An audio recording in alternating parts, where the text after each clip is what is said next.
28 feet ಹಾಕಬೇಕಾಗಿತ್ತು. ಸರಿ ಇಲ್ವಾ? ನೀವು ಅಧಿಕಾರಕ್ಕೋಸ್ಕರ ತಗೊಂಡಿದ್ದೀರಿ. ನೀವು ಅಧಿಕಾರಕ್ಕೋಸ್ಕರ ತಗೊಂಡಿದ್ದೀರಿ. ರಾಜ್ಯದ ಮೆಜಾರಿಟಿ ಇಲ್ಲ ನಿಮ್ಗೆ.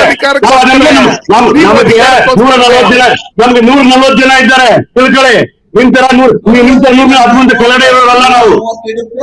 ಗೊತ್ತಿದ್ಯಾ? ನಾಗರಾಜ್ ಯಾದವ್ ಅವರೇ, ನಿಮ್ ಸರ್ಕಾರ ನಡೆಯುವಾಗ ನಿಮ್ದು ಹಣ ಇನ್ನೊಂದು ಮತ್ತೊಂದು ಅಧಿಕಾರ ದುರುಪಯೋಗ ಪಡಿಸ್ಕೊಂಡು ಯಾರು ಬೇಕಾದ್ರೂ ಅದನ್ನೇ ಮಾಡ್ತಾ ಇದ್ದೀರಿ. ಕೇಂದ್ರ ಸರ್ಕಾರ ಅದೇ ಮಾಡ್ತಾ ಇದ್ದೀರಾ?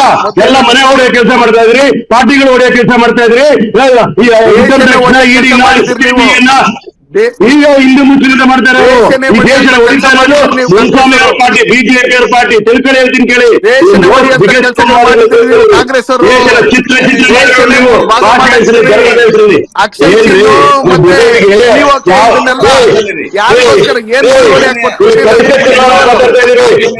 ಮಾತಾಡ್ತಾ ಇಲ್ಲ. ರಾಜಕೀಯ ನಿಮ್ಗೆ ಭಾರತ ಬಗ್ಗೆ ಮಾತಾಡ್ತಾ ಇದೀವ. ಪರಿಷತ್ ಬಗ್ಗೆ ಮಾತಾಡ್ರಿ. ಪರಿಷತ್ ಬಗ್ಗೆ ಮಾತಾಡಿ. ಪರಿಷತ್ ಬಗ್ಗೆ ಮಾತಾಡಿ. ಹೆಂಗ್ ಬಿಟ್ಕೊಟ್ರಿ ನೀವು? POK ಹೆಂಗ್ ಬಿಟ್ಕೊಟ್ರಿ? ನಾಗರಾಜ್ ಯಾದವ್ ಅವರೇ, ನೀವು ಫಸ್ಟ್ ಡಿಬೇಟ್ ಯಾವ್ದು ತಿಳ್ಕೊಂಬರಿ. ಮೊದಲು ಭಾರತ ಬಗ್ಗೆ ಮಾತಾಡ್ತಾ ಇಲ್ಲ, ಮಾತಾಡ್ತಾ ಇಲ್ಲ, ಅಸ್ಸಾಮಿ ಬಗ್ಗೆ ಮಾತಾಡ್ತಾ ಇಲ್ಲ. ಪರಿಷತ್ತಲ್ಲಿ ನೀವು ಜೆಡಿಎಸ್ ಮೋಸ ಮಾಡಿದ್ದೀರಿ. ಜೆಡಿಎಸ್ ನೀವು ನಂಬೋದಿಲ್ಲ, ಅದಕ್ಕೆ ಬೇರೆ ಕ್ಯಾಂಡಿಡೇಟ್ ಹಾಕಿದ್ದವರಲ್ಲಿ. ನಿಮ್ಗೆ ಅವರು ಇಂದ್ರ ಚಂದ್ರ ಅನ್ನಿಸಬಹುದು. ಎಸ್ ಟಿ ಸೋಮಶೇಖರ್ ನಿಮ್ಗೆ ಚಂದ್ರನ ಅವತಾರದ ರೀತಿಯಲ್ಲಿ ಕಾಣಬಹುದು. ಶಿವರಾಮ್ ಹೆಬ್ಬಾರ್ ನಿಮ್ಗೆ ಬಹಳ ಶುಭ್ರವಾಗಿ ಕಾಣಬಹುದು.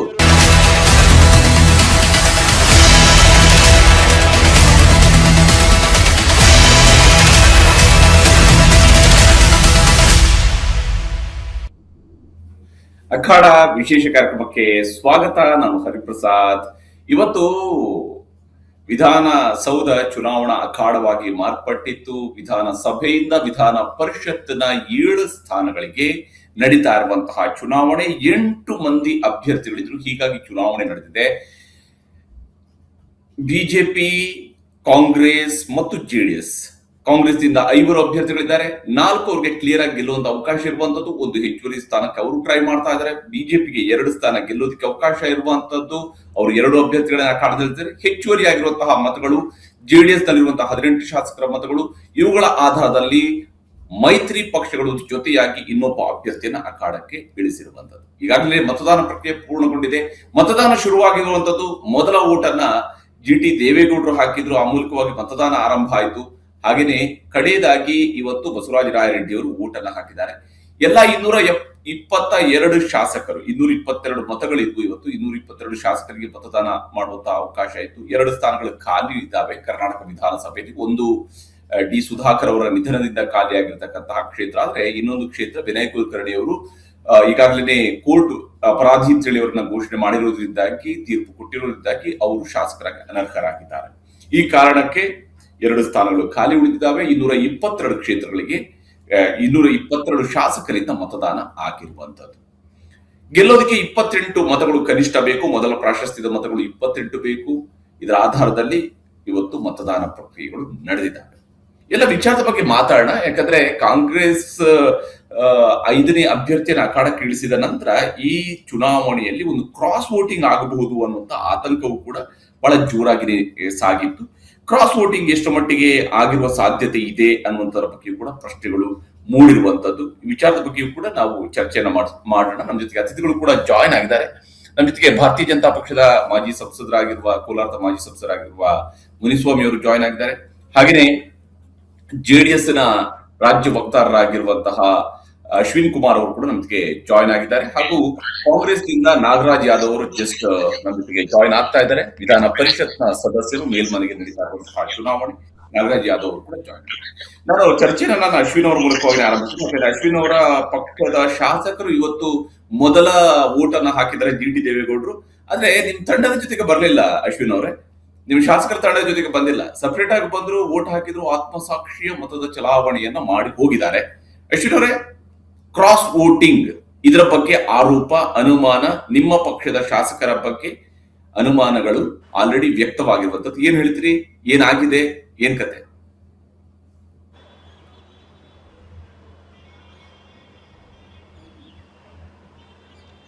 ಅಶ್ವಿನ್ ಅವ್ರೆ, ನನ್ನ ಧ್ವನಿ ಕೇಳ್ತಿದ್ಯಾ? ಕೇಳ್ತಾ ಇದೆಯಾ? ಯಾವ ಶಾಸಕರಿಗೆ ನನ್ ಧ್ವನಿ ಕೇಳಿಸ್ ನಮ್ಮ ಬಂದಾಗ ಇದಲ್ಲ ಸನ್ಮಾನ್ಯ ಜಿ.ಟಿ. ದೇವೇಗೌಡರನ್ನು ಒಂದು ಕನ್ಫರ್ಮ್ ಮಾಡಿದ್ದಾರೆ, ಹಾಗೂ ಸನ್ಮಾನ್ಯ ದೊಡ್ಡಗೌಡ್ರಿಗೂ ಇನ್ಫಾರ್ಮ್ ಮಾಡಿದ್ದಾರೆ. ನಾನು ಪಕ್ಷದ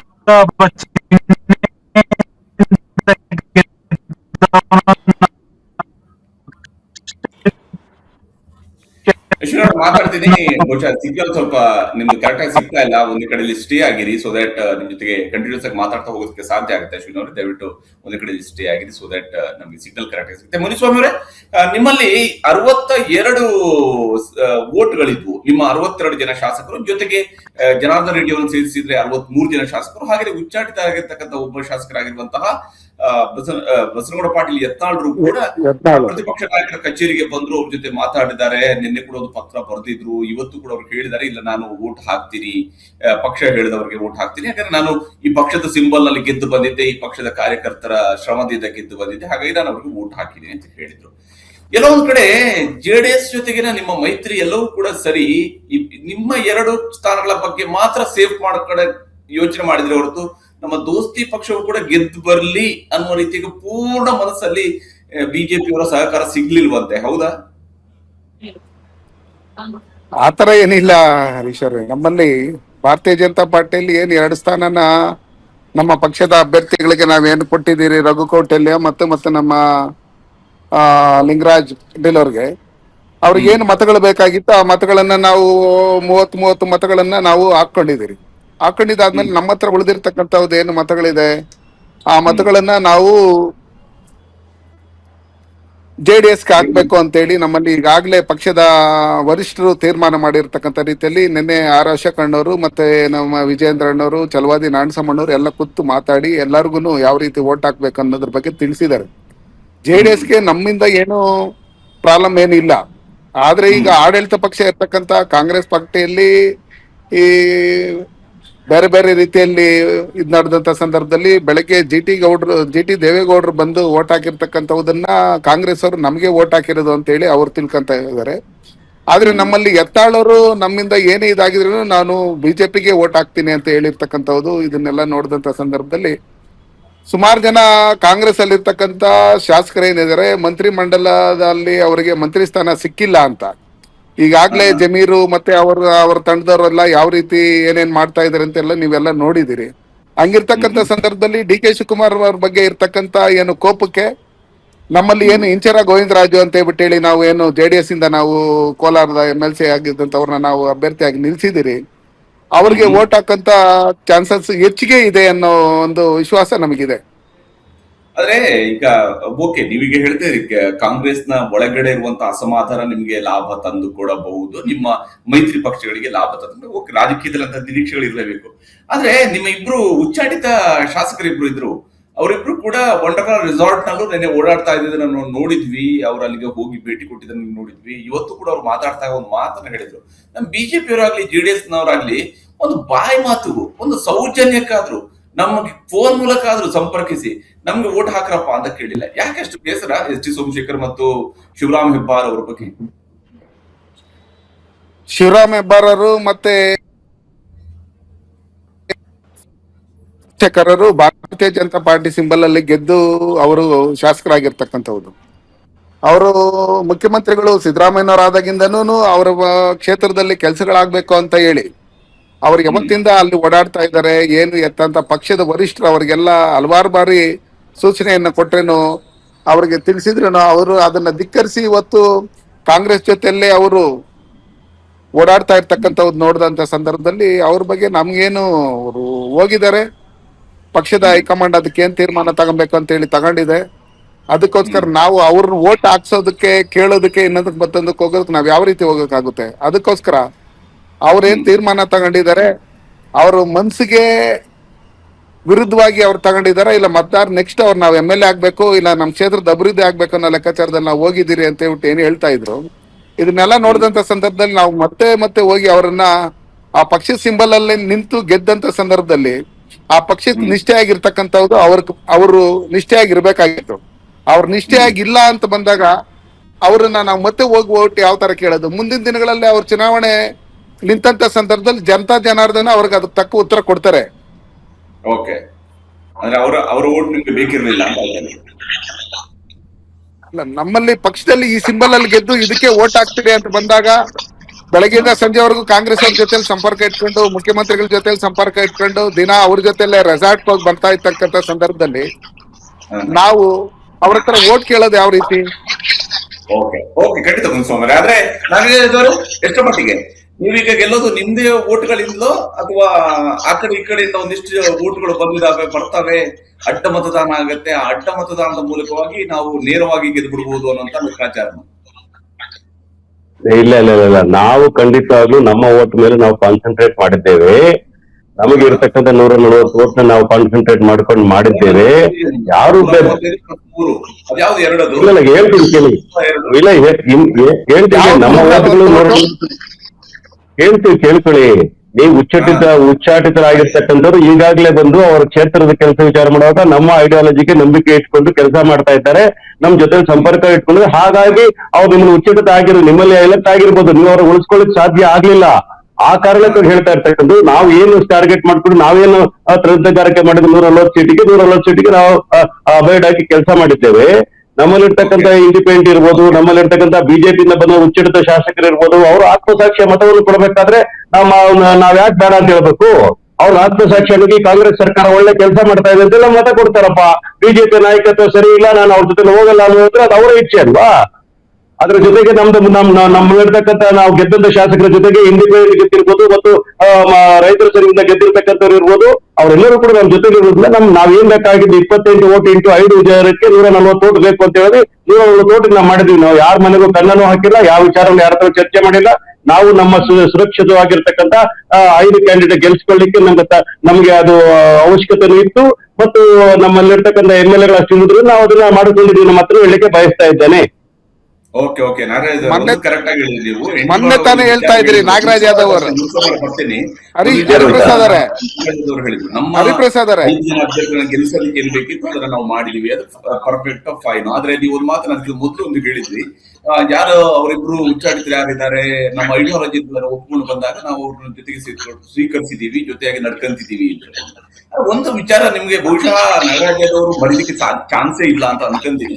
2019 ಜುಲೈ ತಿಂಗಳು 22 ಅಥವಾ 23ನೇ ತಾರೀಕು ಇರ್ಬೇಕು, ನನಗೆ ಎಕ್ಸಾಕ್ಟ್ ಡೇಟ್ ನೆನಪಿಲ್ಲ, ಬಹುತೇಕ 22ನೇ ತಾರೀಕು ಅಂತ ಅನ್ಕೊಂತೀನಿ. ಕರ್ನಾಟಕದ ವಿಧಾನಸಭೆ ಒಳಗಡೆ ರಮೇಶ್ ಕುಮಾರ್ ಅವರು ಸ್ಪೀಕರ್ ಪೀಠದಲ್ಲಿ ಕೂತ್ಕೊಂಡಾಗ ತಮ್ಮ ಬಲಭಾಗದಲ್ಲಿ ಹಿಂದಿನ ಸಾಲಿನಲ್ಲಿ ಕುಳಿತಿದ್ದ ಸಿದ್ದರಾಮಯ್ಯನವರ ಕಡೆಗೆ ಮುಖ ತಿರುಗಿಸಿ ಕೇಳ್ತಾರೆ, CLP ನಾಯಕರೇ, ನಿಮ್ ಪಕ್ಷದಿಂದ ಬಿಟ್ಟು ಹೋಗಿದಾರಲ್ಲ ಅವ್ರನ್ನೇನಾದ್ರೂ ವಾಪಸ್ ಏನೋ ನಿಮ್ ಪಕ್ಷದ ಕಡೆಗೆ ಸೇರ್ಸ್ಕೊಳ್ತೀರಾ ಅಂತ ಕೇಳ್ತಾರೆ. ಎದ್ದು ನಿಂತ ಸಿದ್ದರಾಮಯ್ಯನವರು ಮಾತನಾಡ್ತಿ ಹೇಳಿದ್ರು, ಆಕಾಶವೇ ಧರೆಗಿಳಿದು ಬಂದ್ರು, ಆಕಾಶನೇ ಭೂಮಿಗೆ ಬಿದ್ರು, ಯಾವುದೇ ಕಾರಣಕ್ಕೆ ಸೇರಿಸಿಕೊಳ್ಳಲ್ಲ. ಈಗ ಎಲ್ಲಿಂದ ಬಂತು ಐಡಿಯಾಲಜಿ? ಈಗ ಯಾವ ಐಡಿಯಾಲಜಿ? ಈಗ ಇಲ್ಲ ಈಗ ಹೇಳ್ತಾ ಇದ್ದೀನಿ ಕೇಳಿ, ಯಾವುದೇ ಕಾರಣಕ್ಕೂ ಇವತ್ತೇನು ಪಕ್ಷಕ್ಕೆ ಸೇರ್ಸ್ಕೊಂಡಿದೀವಾ? ಅವ್ರು ಆತ್ಮಸಾಕ್ಷಿಯವಾಗಿ ಒಳ್ಳೆ ಸರ್ಕಾರ ಓಟ್ ಹಾಕ್ತೀರಿ ಅನ್ನೋದಾದ್ರೆ ನಾವ್ಯಾಕೆ ಬೇಡ ಅನ್ಬೇಕು? ಪಕ್ಷಕ್ಕೆ ಸೇರ್ಸ್ಕೋಬೇಕಾದ್ರೂ ಕೂಡ ಅವರು ಒಂದೊಂದು ಪಾರ್ಟಿಗೆ ನಮ್ಮ ಪಕ್ಷದ ವಿಚಾರ ಬಂದಾಗ ಸಿದ್ದರಾಮಯ್ಯ ಅವರ ಮಾತನ್ನ ನಾವು ನೆನಪಿಸಬೇಕಾಗ್ತದೆ. ಅವಾಗ ಹೇಳ್ತೀವಿ ಅವ್ರಿಗೆ, ಮುಂದೆ ಏನು ಕೂಡ ಮಾಡಬಾರ್ದು, ಯಾವುದೇ ಕಾರಣಕ್ಕೂ ಕೂಡ ಈ ರೀತಿ ನೀವು ಮಾಡಕ್ ಹೋಗ್ಬಾರ್ದು, ಇಂಥ ಒಂದು ಸೆಕ್ಯುಲರ್ ಫ್ಯಾಬ್ರಿಕ್ ನ ನೀವು ಮುರಿಲಿಕ್ಕೆ ಹೋಗ್ಬಾರ್ದು ಅಂತೇಳಿ ಅವ್ರ ಹತ್ರ ಕೇಳ್ತೇವೆ. ಅವ್ರು ಒಪ್ಕೊಂಡಿದ್ದೆ ಅದೇ ನಮ್ಮ ಐಡಿಯಾಲಜಿನ ಒಪ್ಕೊಂಡು ಯಾರಾದ್ರೂ ಕಿತ್ಕೊಳ್ತೀನಿ ಅಂತ ಅವಕಾಶ ಕೊಡ್ಬಾರ್ದಾ? ಆದ್ರೆ ಡೆಫಿನೆಟ್ ಆಗಿ ಸಿದ್ದರಾಮಯ್ಯ ಅವರ ಮಾತ್ರ ಅರ್ಥ ಇದೆ, ನಮ್ಮ ಪಕ್ಷಕ್ಕೆ ಲಾಯಲ್ಟಿ ಇರ್ತಕ್ಕಂಥವ್ರು ನಾವು ಬಿಡೋ ಪ್ರಶ್ನೆ ಇಲ್ಲ, ನಮ್ಮ ಪಕ್ಷಕ್ಕೆ ಬೆನಿಫಿಟ್ ಹಾಕಿದ್ರೆ ನಾವು ಸೇರ್ಸ್ಕೊಳ್ಳೋದು ಹೇಳ್ತೀವಿ, ತಪ್ಪೇನಿದೆ ಇದರಲ್ಲಿ. ಯಾಕಂದ್ರೆ 2008ರಲ್ಲಿ ಕಾಂಗ್ರೆಸ್ ಅವರು ತೆಗೆದುಕೊಂಡಂತ ಒಂದು ನ್ಯಾಷನಲ್ ಲೆವೆಲ್ ಅಲ್ಲಿ ತಗೊಂಡಂತ ಒಂದು ತೀರ್ಮಾನ ಇದೆ. ಕರ್ನಾಟಕದ್ದೇ ಉದಾಹರಣೆ ಅದು. ಆಪರೇಷನ್ ಕಮಲ ಆದಂತ ಸಂದರ್ಭದಲ್ಲಿ ತೆಗೆದುಕೊಂಡಂತ ಉದಾಹರಣೆ ಇದೆ. ನಾವು ಕೇಳ್ತಿರೋದು ನಿಮ್ಮ ನಿಲುವಿನಲ್ಲಿ ಬದಲಾವಣೆ ಇದೆ ಅಂತ ಹೇಳಿದ್ರೆ ಹೇಳ್ಕೊಂಡ್ಬಿಟ್ಟು ನಮ್ಗೇನು ಬೇಜಾರಿಲ್ಲ. ಹೌದು, ನಮ್ಮ ನಿಲುವಿನಲ್ಲಿ ಬದಲಾವಣೆ ಇಲ್ಲ, ನಮ್ಮ ನಿಲುವಿನಲ್ಲಿ ಬದಲಾವಣೆ ಇಲ್ಲ. ನಾವು ನಮ್ಮ ಐಡಿಯಾಲಜಿಯಲ್ಲಿ ಕಾಂಪ್ರಮೈಸ್ ಮಾಡೋದಿಲ್ಲ ಹರಿಪ್ರಸಾದ್ ಸಾಹೇಬ್ರೆ. ಐಡಿಯಾಲಜಿ ಕಾಂಪ್ರಮೈಸ್ ಇಲ್ಲ. ಬಿಜೆಪಿ ಅವರಾಗಿ ದಳವಾಗಿ ಅಧಿಕಾರಕ್ಕೋಸ್ಕರ ಏನ್ ಬೇಕಾದ್ರೂ ಮಾಡ್ತಾರೆ ಇವರು. ಅವ್ರು ಯಾರು 113 ಸೀಟ್ ತಗೊಳ್ಳಿಕ್ಕೆ ಗ್ಯಾರಂಟಿ ಇಲ್ದಿರೋ ಜನ ಅವರು ಇಲ್ಲಿಂದ 17 ಜನ ಕರ್ಕೊಂಡು ಹೋಗಿ ಸರ್ಕಾರ ಮಾಡಿದ್ರು ಯಡಿಯೂರಪ್ಪನವರು. 2010 ಇರ್ಲಿ 19 ಇರ್ಲಿ ಯಾವಾಗ ನೋಡಿದ್ರು ಕೂಡ ಅವ್ರು ಬೇರೆ ಪಕ್ಷಗಳು ಬೇರೆ ಮನೆಯಿಂದ ಶಾಸಕರು ಕರ್ಕೊಂಡು ಹೋಗಿ ಅವರು ಅಧಿಕಾರ ನಡೆಸಿದರು. ಕಾಂಗ್ರೆಸ್ ಯಾವಾಗ್ಲೂ 113 ಸೀಟು ತನ್ನ ಸ್ವಂತ ಬಲದಿಂದ ಅಧಿಕಾರಕ್ಕೆ ಬಂದಿರತಕ್ಕಂಥದ್ದು. ಆ ಆಡಳಿತದ ಎಫೆಕ್ಟ್ ಇಂದಾಗಿ MLA ನಮ್ಗೆ ಓಟ್ ಹಾಕೋದಾದ್ರೆ ನಾವು ಸ್ವಾಗತ ಮಾಡ್ತೇವೆ. ತಪ್ಪೇನಿದೆ ಇದರಲ್ಲಿ. ಮುನ್ಸ್ವಾಮಿ ಅವರು ಎಲ್ಲಿದ್ರು ಮೊದಲು? ಮುನ್ಸ್ವಾಮಿ ಕಾರ್ಪೊರೇಟರ್ ಆಗಿ ಎಲ್ಲಿಂದ? ನಾವು ಅವರ ನಾಯಕರು ಮಾಡಿದವರು ಬಗ್ಗೆ ಮಾತಾಡ್ತಾರೆ. ನಾಗರಾಜ್ ಯಾದವ್ ಅವರೇ, ನಮ್ಮ ಏನೆಲ್ಲ ಇಲ್ಲಿ ನಮ್ಮಲ್ಲಿ ನಾವು ನಿಮಗೆ ನಾಯಕತ್ವ ಗುಣವನ್ನ ಕಳಿಸ್ಕೊಟ್ಟಿದ್ರು ಮರಿಬೇಡ್ರಿ. ಅವ್ರ ಮನೆಗೆ ಯಾರನ್ನ ಕಳಿಸಿದ್ರು ಮರಿಬೇಡ್ರಿ. ಬಾಯ್ ಬಂದಾಗ ಮಾತಾಡಿದ್ರೆ ಆಗೋದೇ ಇಲ್ಲ. ತಿಳ್ಕೊಂಡು ಹೇಳ್ತೀನಿ ನಾನು ನಿಮ್ಗೆ. ಒಂದೇ ಒಂದ್ ನಿಮಿಷ ನಾನ್ ಮಾತಾಡ್ತೀನಿ. ಅಲ್ಲ ಅವೆಲ್ಲ ನಡೆಯಲ್ಲ ಬಿಡಿ, ಬೇರೆ ಪಾಪ ನಿಮ್ಮವ್ರನ್ನ ಮುಖ್ಯಮಂತ್ರಿ ಮಾಡ್ಬೇಕು ಅಂತ ಬಂದ್ರು. ಅವತ್ತೂ ಇವ್ರುಗಳು ಹೇಳಿದಂತ ಮಾತೇನು ಗೊತ್ತಾ ಮುನಿಸ್ವಾಮಿ ಅವರೇ? ಅವತ್ತೂ ಇವ್ರು ಹೇಳಿದಂತ ಮಾತೇನು ಗೊತ್ತಾ ಮುನಿಸ್ವಾಮಿ ಅವರೇ? ಬಹುಶಃ ಜುಲೈ 10ನೇ ತಾರೀಕಿನಲ್ಲಿ ಇರ್ಬೇಕು ಅದು. ಇವರೆಲ್ಲ ರಾಜೀನಾಮೆ ಕೊಟ್ಟಂತಹ ದಿನ ಅದು 2019ರಲ್ಲಿ. ಅವತ್ತು ಇವ್ರು ಹೇಳಿದಂತ ಮಾತೇನು ಗೊತ್ತಾ? ನಾವೆಲ್ಲರೂ ಕೂಡ ನಮ್ಮ ಕ್ಷೇತ್ರದ ಅಭಿವೃದ್ಧಿಗಾಗಿ ನಾವು ಕಾಂಗ್ರೆಸ್ ಅನ್ನು ತೊಗೊಂಡು ಬರ್ತಾ ಇದೀವಿ. ನಾವು ರಾಜೀನಾಮೆಯನ್ನು ಕೊಡ್ತಾ ಇದ್ವಿ, ಶಾಸಕ ಸ್ಥಾನಕ್ಕೆ ಎದ್ದು ಕೊಟ್ರು. ಇವತ್ತು ಕೂಡ ಅದೇ ಹೇಳ್ತಿರೋದು, ಕ್ಷೇತ್ರದ ಅಭಿವೃದ್ಧಿಗಾಗಿ ಅವರಲ್ಲಿ ಹೋಗಿರೋದು. ಶಾಸಕರಿಗೆ ಈಗ ಕ್ಷೇತ್ರದ ಅಭಿವೃದ್ಧಿ ಮಾತ್ರ ಮುಖ್ಯ. ಮತ್ತೆ ನೀವ್ ಹೆಂಗ್ ಹೇಳ್ತೀರಿ ಅವ್ರ ಜೊತೆಗೆ ಓಡೋದ್ರು, ಅವ್ರ ಜೊತೆಗೆ ಹೋದ್ರು ಅಂತ ಹೇಳ್ಕೊಂಡು ನೀವ್ ಹೆಂಗ್ ಹೇಳ್ತೀರಿ? ಈಗ ಅವ್ರನ್ನ ನೀವೇ ಕಲಿಸಿರೋದನ್ನ ಅವ್ರು ನಿಮಗೆ ಹೇಳ್ತಾ ಇದಾರೆ. ಈಗ ಒಂದ್ ನಿಮಿಷ ನಾನು ಹೇಳ್ತೀನಿ. ಇವತ್ತು ನಾಗರಾಜ್ ಯಾದವ್ ಅವರು ಹೇಳ್ತಾ ಇದ್ರು ಅವಾಗ್ಲೇ, ST ಸೋಮಶೇಖರ್ ಅವರು ಮತ್ತೆ ಶಿವರಾಮ್ ಹೆಬ್ಬಾರ್ ಅವರು ಅವ್ರ ಕ್ಷೇತ್ರದಲ್ಲಿ ಕೆಲಸ ಆಗ್ಬೇಕನ್ನೋ ಒಂದೇ ಒಂದು ಉದ್ದೇಶದಿಂದ ಮೊನ್ನೆ ಸಿದ್ದರಾಮಯ್ಯನವ್ರು ಸೇರ್ಸ್ಕೊಳ್ಳಲ್ಲ ಅಂತ ಹೇಳಿದ್ರು. ಬಂದಿರೋದಕ್ಕೆ ನಾವು ವೋಟ್ ಹಾಕ್ಸ್ಕೊಳ್ಳೋದಕ್ಕೋಸ್ಕರ ಅವ್ರನ್ನ ಸೇರ್ಸ್ಕೊಂಡಿದ್ದೀರಿ ಅಂತ ಮೊನ್ನೆ ಡಿಬೇಟ್ ಅಲ್ಲಿ ಹೇಳ್ತಾ ಇದ್ರಿ ನಾಗರಾಜ್ ಯಾದವ್ ಅವರೇ. ನಾನು ಕಾಂಗ್ರೆಸ್ ಅಲ್ಲಿ ಇದ್ದೆ ನಿಜ, ನಾನು ಕಾರ್ಪೊರೇಟರ್ ಆಗಿರೋದು ಬಿಜೆಪಿಯಿಂದ. ಅದನ್ನ ನಿಮ್ ತಲೆಯಲ್ಲಿ ಇಟ್ಕೊಳ್ಳಿ. ಮೊನ್ನೆ ವೆಸ್ಟ್ ಬೆಂಗಾಲ್ ಅಲ್ಲಿ TMC ಅವರು ಮೊನ್ನೆ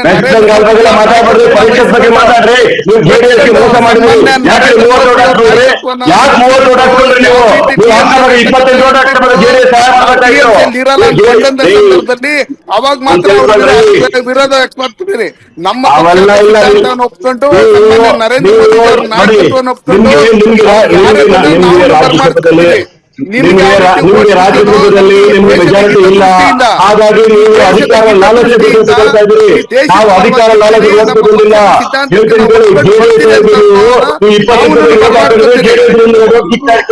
ನಾವು ನೀವು ದೇಶಕ್ಕೆ ಮಾರಕವಾಗಿರ್ತಕ್ಕಂಥ ಶಕ್ತಿಗಳು ಬಿಜೆಪಿ ಅಂದ್ರೆ ಈ ದೇಶದ ವಿಭಜಿತ ಶಕ್ತಿ ಯಾರು ಇದ್ರೆ ಅದು ಬಿಜೆಪಿಯವರು. ಯಾವುದೇ ಕಾರಣಕ್ಕೂ ನಿಮ್ಮಂತ ಕೋಮುವಾದಿಗಳನ್ನ ಯಾರು ನಂಬೋದಿಲ್ಲ. ಎಲ್ಲವೂ ತಾತ್ಕಾಲಿಕ ಅಷ್ಟೇ.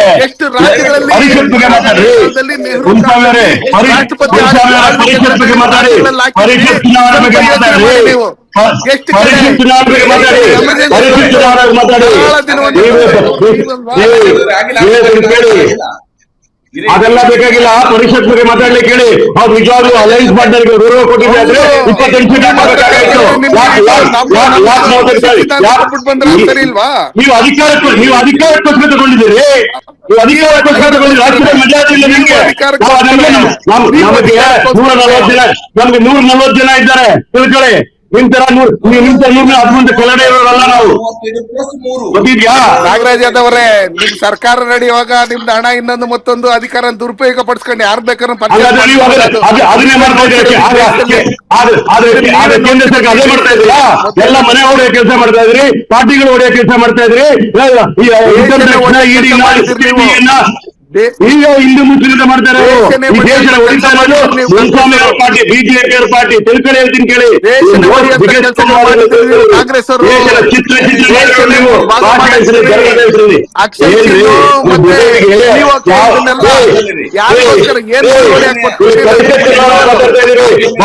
ಮಾತಾಡ್ತಾ ಇಲ್ಲ. ರಾಜಕೀಯ ನಿಮ್ಗೆ ಭಾರತ ಬಗ್ಗೆ ಮಾತಾಡ್ತಾ ಇದೀವ. ಪರಿಷತ್ ಬಗ್ಗೆ ಮಾತಾಡ್ರಿ. ಪರಿಷತ್ ಬಗ್ಗೆ ಮಾತಾಡಿ. ಪರಿಷತ್ ಬಗ್ಗೆ ಮಾತಾಡಿ. ಹೆಂಗ್ ಬಿಟ್ಕೊಟ್ರಿ ನೀವು? POK ಹೆಂಗ್ ಬಿಟ್ಕೊಟ್ರಿ ನಾಗರಾಜ್ ಯಾದವ್ ಅವರೇ? ನೀವು ಫಸ್ಟ್ ಡಿಬೇಟ್ ಯಾವ್ದು ತಿಳ್ಕೊಂಬರಿ ಮೊದಲು. ಆ ಬಾರ್ಡರ್ ಬಗ್ಗೆ ಮಾತಾಡ್ತಾ ಇಲ್ಲ, ವೆಸ್ಟರ್ನ್ ಬಗ್ಗೆ ಮಾತಾಡ್ತಾ ಇಲ್ಲ, ಅಸ್ಸಾಮಿ ಬಗ್ಗೆ ಮಾತಾಡ್ತಾ ಇಲ್ಲ. ಪರಿಷತ್ತಲ್ಲಿ ನೀವು ಜೆಡಿಎಸ್ ಮೋಸ ಮಾಡಿದ್ದೀರಿ. ಜೆಡಿಎಸ್ ನೀವು ನಂಬೋದಿಲ್ಲ, ಅದಕ್ಕೆ ಬೇರೆ ಕ್ಯಾಂಡಿಡೇಟ್ ಹಾಕಿದ್ದವರಲ್ಲಿ ಎರಡು ಕ್ಯಾಂಡಿಡೇಟ್. ಒಂದೇ ಒಂದು ನಿಮಿಷ ಬಂದೆ ಮಾತಾಡುತ್ತೇನೆ ಇಲ್ಲಿ. ತಗೊಂಡಿದ್ದೀರಾ ನಿಮ್ಗೆ ಹಾಕೊಂಡಿದ್ದೀರಾ? ಈಗಾಗಲೇ ಶುರುವಾಗಿದೆ, ಮತ ಎಣಿಕೆ ಪ್ರಕ್ರಿಯೆ ಶುರುವಾಗಿದ್ದು ಈಗಾಗಲೇ ತಲಾ 30 ಮತಗಳನ್ನ ಇಲ್ಲಿ ಬಿಜೆಪಿಯವರು ಹಾಕಿಸ್ಕೊಂಡಿದ್ದಾರೆ ಅನ್ನುವಂಥದ್ದು ಸದ್ಯಕ್ಕೆ ಇರುವಂತದ್ದು. ಈಗ ಮತ ಅದೇ ಜೆಡಿಎಸ್ ಗೆ ಮಾಡಿರೋ ಮೋಸ ಸಿಗುತ್ತೆ. 28 ಈಚ್ ಮತಗಳನ್ನ ಕಾಂಗ್ರೆಸ್ ಅವರು ಹಾಕೊಂಡಿದ್ದಾರೆ ಅಂತ ಹೇಳ್ತಾರೆ. ನಾಗರಾಜ್ ಅವರು ತಾವೆಲ್ಲರೂ ಒಂದ್ ಕಡೆ ಕೂತ್ಕೊಂಡಿದ್ರೆ ನಮ್ಗೆ ಮಾತಾಡೋದಕ್ಕೆ ಸುಲಭ ಆಗುತ್ತೆ. ತಮ್ಮ ಅವ್ರಿಗೆ ಸಬ್ಜೆಕ್ಟ್ ಬಿಟ್ಟು ಹೋಗ್ಬೇಡ ಅಂತ ಹೇಳಿ ಅವ್ರಿಗೆ ದಯವಿಟ್ಟು ನೀವು ಹೋಗ್ಬೇಡಿ, ನಾನು ಹೋಗಲ್ಲ. ಕೇಳಿಸ್ಕೊಳ್ಳೋ ತಾಳ್ಮೆ ಬೇಕು ನಾಗರಾಜ್. ಅವ್ರಿಗೆ ಹೇಳಿ, ನೀವು ಮಾತಾಡ್ತಾನೆ ಹೋಗ್ತೀನಿ. ನಾನು ಏನು ಹೇಳಿದ್ರು ಕೂಡ ಕೇಳದೇ ಇಲ್ಲ ಅಂತ ಹೇಳಿ ಕೂತ್ಕೊಂಡಿದ್ರೆ ಆಗೋದಿಲ್ಲ. ದಯವಿಟ್ಟು ತಾವು ಅವ್ರು ಮುಂಚಾನೆ ಹೇಳಿ ಸಬ್ಜೆಕ್ಟ್ ಬಿಟ್ಟು ಮಾತಾಡ್ಬೇಡ ಅಂತ ಹೇಳಿ. ನೀವು ಸಬ್ಜೆಕ್ಟ್ ಬಿಟ್ಟು ಸೈಡ್ ಹೋಗ್ಬೇಡಿ. ಪರಿಷತ್ ಬಗ್ಗೆ ಮಾತಾಡ್ರಿ. ಜೆಡಿಎಸ್ ಯಾಕೆ ಓಟ್ ಹಾಕಿಲ್ಲ ನೀವು? ಓಟ್ ಹಾಕಿರೋದು ನಾಗರಾಜಣ್ಣ.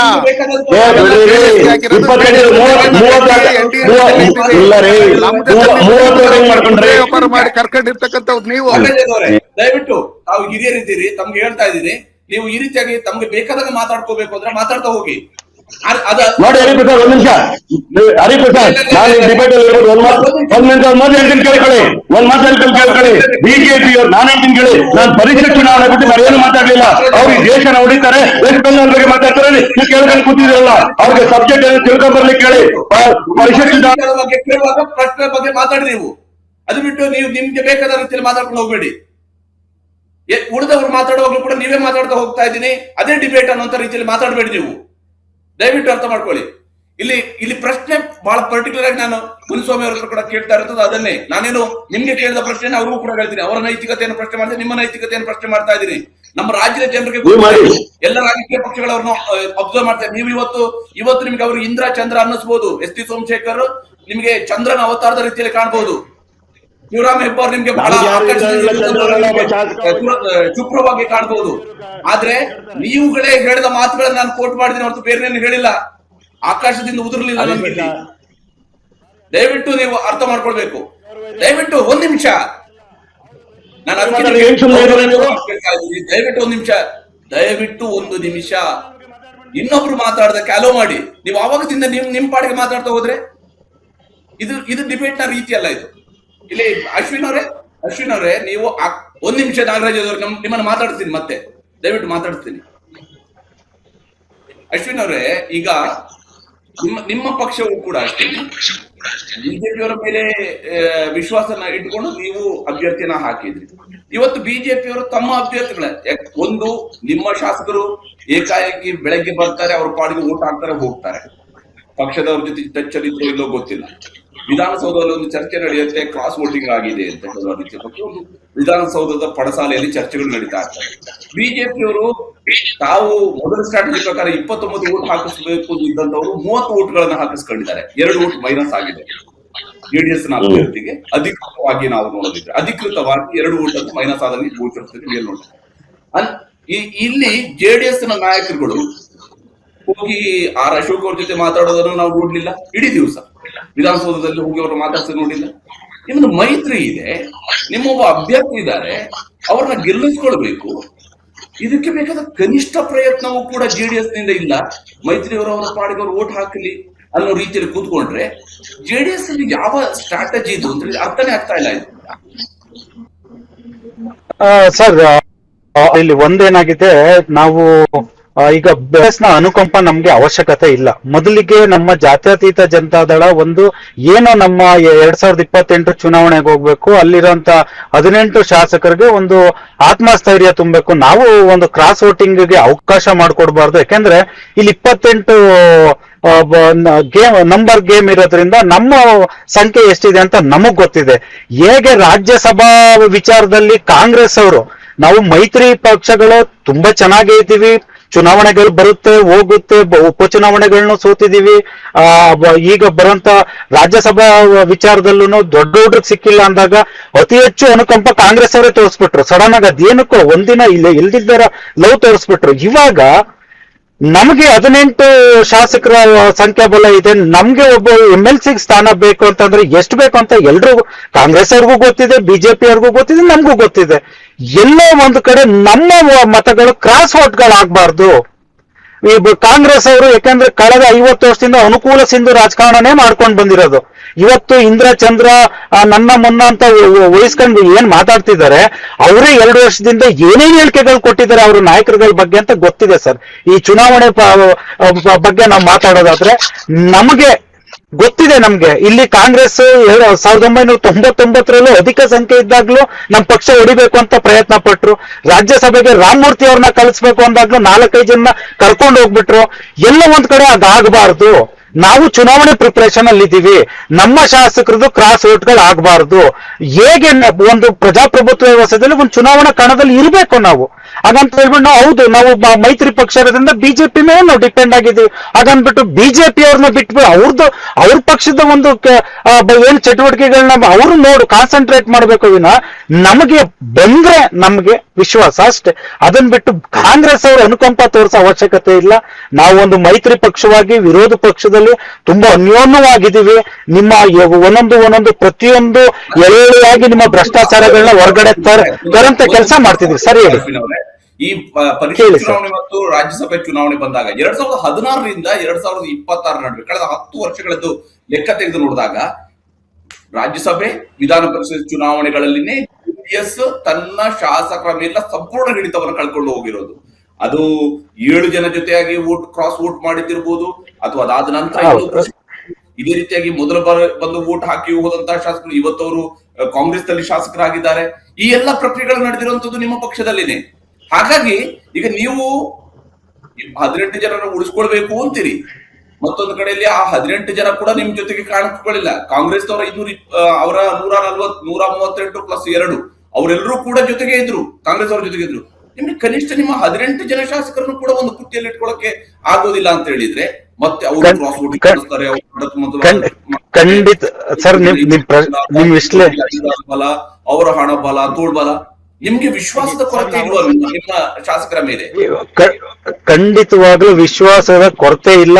ಆದ್ರಿಂದ ನಾವು ಚುನಾವಣೆ ಕಣದಲ್ಲಿ ಇದ್ದದ್ದು. ನೀವು ನಿಮ್ಮ ವಿಶ್ಲೇಷಣೆ ಕರೆಕ್ಟ್ ಆಗೂ ಇದೆ. ಕಾಂಗ್ರೆಸ್ ಅವರು ಕಳೆದ 3 ಬಾರಿ ವಿಧಾನ ಪರಿಷತ್ ವಿಚಾರದಲ್ಲಿ, ರಾಜ್ಯಸಭಾ ವಿಚಾರದಲ್ಲಿ ಅವರು ಪಕ್ಷ ಸೀಟ್ ಗೆಲ್ಲೋದ್ಕಿಂತ ಹೆಚ್ಚಿಗೆ ಪಕ್ಷನೇ ಹೊಡಿಬೇಕು ಅಂತ ಪ್ಲಾನ್ ಮಾಡಿದಂತವ್ರು. ನಾನು ಅದಕ್ಕೆ ಅವರು ಅನುಕೂಲ ಸಿಂಧು ರಾಜಕಾರಣದಲ್ಲಿ ಎಕ್ಸ್ಪರ್ಟ್ಗಳವರು. ನಾನು ಆ ಎಕ್ಸಾಂಪಲ್ ಆಲ್ರೆಡಿ ಕೊಟ್ಟೆ. ರಾಮಮೂರ್ತಿ ಅವರ ವಿಚಾರದಲ್ಲಿ ಯಾವ ರೀತಿ ಜಮೀರ್ ಅವರಿಂದ, ಚಲುವರಾಯ ಸ್ವಾಮಿ ಅವರಿಂದನು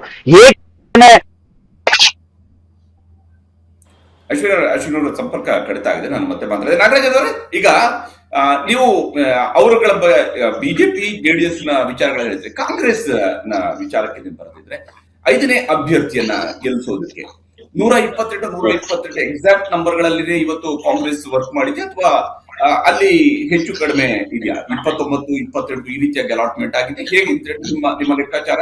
ಈಗ ನಮ್ಮ ಬೇಸಿಕ್ ಪ್ಲಾನ್ ನಾವು ಇಂಪ್ಲಿಮೆಂಟ್ ಮಾಡಿರ್ತಕ್ಕಂಥದ್ದು 28ಕ್ಕೆ 5 ಕ್ಯಾಂಡಿಡೇಟ್ ಹಾಕ್ಬೇಕು ಅಂತ ಮಾಡಿರೋದು ನಿಜ. ಆದರೆ ನಮಗೆ ಎಕ್ಸ್ಟ್ರಾ ಮತಗಳು ಬರ್ತಕ್ಕಂತ ವಿಪುಲವಾದ ಅವಕಾಶಗಳು ಇರ್ತಕ್ಕಂಥದ್ದು ಸತ್ಯ. ಯಾಕೆ ಅಂತಂದ್ರೆ ಅವರವರ ಪಕ್ಷದಲ್ಲಿ, ಸ್ಪೆಷಲಿ JDS ಅಲ್ಲಿ ಮತ್ತು ಉಚ್ಚಟದಾಗಿರ್ತಕ್ಕಂಥವ್ರು ಅವರ ಆತ್ಮಸಾಕ್ಷಾನುಗುಣವಾಗಿ ಮತಗಳು ಹಾಕಿದ್ರೆ ಹಾಕಿರ್ಬೋದು ನಮ್ಗೆ ಅಂತ ಹೇಳ್ತೀವಿ.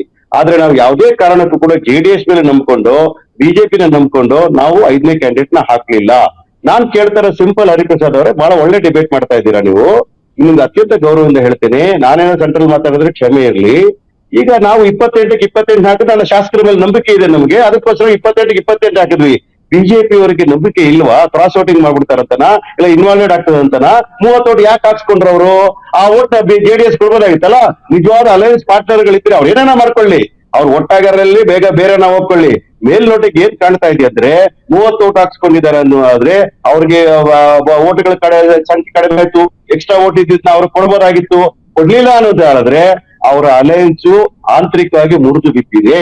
ಅವಕಾಶವಾದಿ ರಾಜಕಾರಣ ಕಾಂಗ್ರೆಸ್ ಮಾಡೋ ಅವಶ್ಯಕತೆನೇ ಇಲ್ಲ. ಹಾಗಾಗಿ ಜಿ ಟಿ ದೇವೇಗೌಡರು ಕೂಡ ದೇವೇಗೌಡರು ಅವ್ರು ಕರೆದ್ರೆ ಕೂಡ ಮೀಟಿಂಗ್ ಹೋದ್ರೆ ನೇರ ಬಂದು ಓಟ್ ಹಾಕಿ ಹೋಗಿರ್ತಕ್ಕಂಥದ್ದು. ಅವ್ರು ಯಾರ್ಗ ಹಾಕಿದಾರೆ ಅವ್ರ ಆತ್ಮಸಾಕ್ಷಿ ಅನುಗುಣವಾಗಿ ರಿಸಲ್ಟ್ ಇಂತ ಕೆಲವೇ ನಿಮಿಷಗಳು ಬರ್ತದೆ, ಗೊತ್ತಾಗ್ತದೆ. ಹಾಗಾಗಿ ನಮಗೆ ಎಕ್ಸ್ಟ್ರಾ ಓಟುಗಳು ಬಂದಿದ್ರು ಕೂಡ ಆಶ್ಚರ್ಯ ಪಡಬಾರ್ದು. ಅದು ನಾವು ಯಾರು ಕೂಡ ಸಂಪರ್ಕ ಮಾಡಿದ್ದಲ್ಲ. ಯಾರು ಅವರ ನಾಯಕತ್ವವನ್ನು ವಿರೋಧಿಸ್ತಾರೋ ಅವ್ರು ನಮ್ಗೆ ಓಟ್ ಹಾಕಿರ್ತಾರೆ. ಆದ್ರೆ ನಾವು ನಂಬ್ಕೊಂಡಿದ್ದು ಕೇವಲ 28 ಓಟು, 140 ಸೀಟುಗಳು, 140 ಸೀಟ್ ಇದೆ, ಅದಕ್ಕೆ ನಾವು ಗೆಲ್ಸ್ಕೊಳ್ತಿದ್ರು. ಆದ್ರೆ ಬಿಜೆಪಿ ಅವರಿಗೆ ಅಲಯನ್ಸ್ ಪಾರ್ಟ್ನರ್ ಮೇಲೆ ನಂಬಿಕೆ ಇಲ್ಲ, ಮತ್ತೆ ಅವರ MLA ಗಳ ಮೇಲೆ ನಂಬಿಕೆ ಇಲ್ಲ. ಹಾಗಾಗಿ ಎಕ್ಸ್ಟ್ರಾ ಓಟ್ ಹಾಕ್ಸ್ಕೊಂಡು ಜೆಡಿಎಸ್ಗೆ ಧೋಕಾ ಕೊಟ್ಟಿರೋ ಯಾರು ಇದ್ರೆ ಅದು ಅಲ್ಲಲ್ಲ, ಕಾಂಗ್ರೆಸ್ ಅವ್ರಿಗೆ ಯಾಕೆ ಈ ರೀತಿ ಚಿಂತೆ ಕಾಡ್ತಿದೆ ಅಂತ ನಮ್ಗೆ ಅರ್ಥ ಆಗ್ತಿಲ್ಲ. ಬಿಜೆಪಿ ಜೊತೆ ಇರೋ ನಿಮ್ಗೆ ಯಾಕೆ ಈ ಒಂದು ಅಶ್ವಿನ್ ಅವರು just ಹರಿಪ್ರಸಾದ್ ಅವ್ರು ನಾನು ಮಾತಾಡ್ತೀನಿ. ಉತ್ತರವನ್ನು ಕೊಡ್ಬೇಕಿರೋದು. ಯಾಕಂದ್ರೆ ಒಂದು ವ್ಯಾಲಿಡ್ ಕ್ವಶನ್ ಅನ್ನ ಇಲ್ಲಿ ನಾಗರಾಜ್ ಯಾದವ್ ರೈಸ್ ಮಾಡಿದ್ದಾರೆ. ನಿಮಗೆ ನಿಮ್ಮ ಶಾಸಕರ ಮೇಲೆ ವಿಶ್ವಾಸ ಇರಲಿಲ್ಲ. ನನಗೆ ಅದಕ್ಕಿಂತ ಹೆಚ್ಚಾಗಿ ಇವತ್ತು ಇನ್ನೊಂದು ಪ್ರಶ್ನೆ ಇದೆ.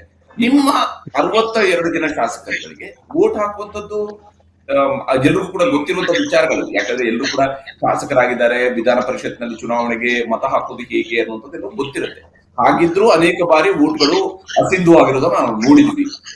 ಹೀಗಿರುವಾಗ ನಿಮ್ಮ ಶಾಸಕರಿಗೆ ಟ್ರೈನಿಂಗೂ ಕೊಡ್ಲಿಲ್ಲ, ಬದಲಿಗೆ 30 ವೋಟ್ಗಳನ್ನ ಅಲಾಟ್ ಮಾಡಿಸ್ಕೊಂಡು ಇಷ್ಟೊಂದು ಸೇಫ್ ಗೇಮ್ ಮಾಡಬೇಕಾದ ಅವಶ್ಯಕತೆ ಏನಿತ್ತು?